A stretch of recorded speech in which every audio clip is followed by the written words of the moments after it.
addım öndədir. Təmizliyə bağırsaqlarımızı. Japonları tanıyırsınız da, birisi onlar sağlam həyat tərzi keçirirlər. Onlar deyir ki, xəstəlik bağırsaqdan başlayır. Biz isə bağırsağımızın xəstəlik hesabına ağrıyan başımızı müalicə edirik. Bağırsağı xəstədir qızımızın piylənib, hormonal sistem pozulub, atası onu diyetolog aparır. Olmaz. Diyetolog onun bədəndə olan qalan mineralı da götürəcək.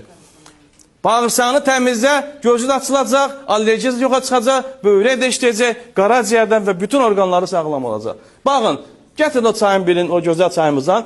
Mən bu çayı hər gün üzərində gəzirəm, o əskərlərdə olurdu, bir silahı üstündə olurdu.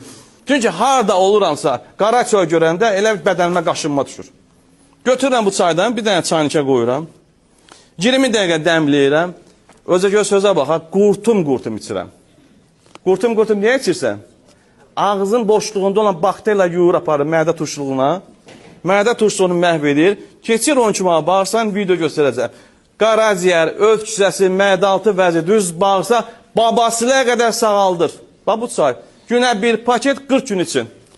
Çay burada, mən də burada. İçin, əgər, söz deyirəm ki, əgər effekt almazsın, gətir mən pulunu geri qaytarıram. Amma həqiqətən də mən bunu 7 ildir insanlara təklif edirəm. İnsanlar içir. Yalnız bir söz var. Doktor 5 gün bədənimi cizillətdi. Çünki dərmanlar çıxardır axı. Qaraciyərimdə belə qəribə hiss oldu.